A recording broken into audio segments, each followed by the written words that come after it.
flutter in the wind, and with a start, you realize where you must go next. You speak the command to the Lady Vengeance. War raged on. Arx remained the center of power as the races united behind the Divine.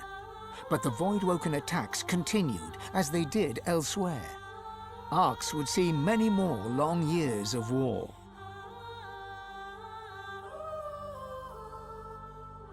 The ancient empire of lizards became one of the pillars of the new Divine Alliance. The Houses of War and of Shadows were particularly useful in the fight against the God King. The Empire used the war to expand its territory. With Lucian gone, the Elves reluctantly rejoined the Divine Alliance. Their place in the war on the Void would entirely depend on the integrity of the new Divine.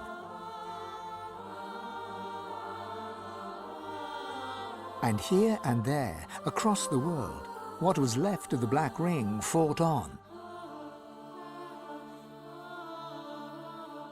The island of Fort Joy remained a sorcerer's paradise, a place of exile for those whose sorcery threatened to bring in the Void. For their well-being, its residents depended entirely on the benevolence of the new Divine. Reaper's Coast struggled on. The farms and the fisheries fought to feed the people against the Voidwoken blight.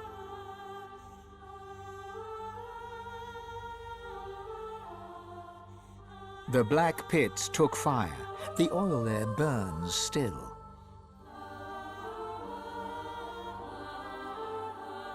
Driftwood teetered on the edge of starvation until the night the Voidwoken came from the sea. All were killed. This did, however, put an end to the famine. The nameless isle had vanished.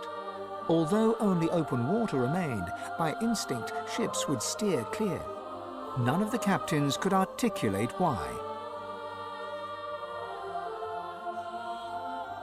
Sir Gareth thanked the surviving Seekers for their service and gave them their freedom. Disillusioned with ongoing war, he set out alone to find a new purpose. He would never stop seeking. Young Han grew up a warrior and became one of the Alliance's greatest generals. But even he could not win the war. Almira and Mihaili settled in an abandoned homestead. The locals liked and respected Almira. She never wanted for help, and deals always fell to her favor.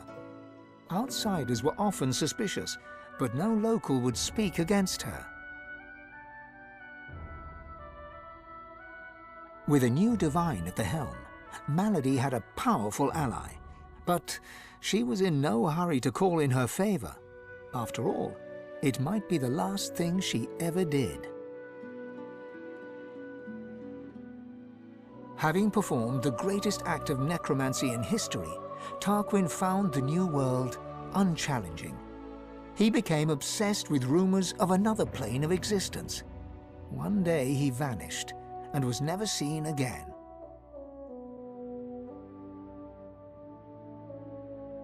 Ahu the Wizard served the new Divine with honor, wisdom, and an at times unnerving feline elegance. The undead priestess Gratiana remained in her sanctuary, happy to wait for the war to pass. She was troubled only by the silence of her goddess. Jehan the demon hunter never stopped hunting for demons. Sahala sought to strengthen the Elven alliance with the new Divine. Her powers of sight proved useful in the ongoing war against the Void, but she could never be sure that the new Divine trusted her. Tova, her mother, was Sahala's most trusted warrior.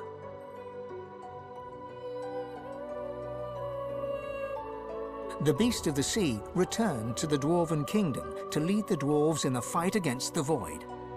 After a series of public blunders, Marcus eschewed political power and returned to the sea. The Beast and the Lady Vengeance sail on.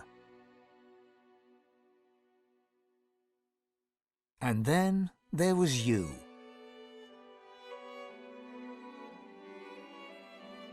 For how much of this do you take credit or blame?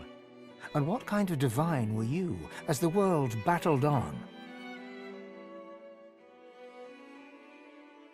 Did you show mercy or strength? Did you sacrifice others as Lucian had done? Did you regret becoming divine? Should you have given your soul and sealed the veil? Only you know the truth. Only you know if you atone for your sins.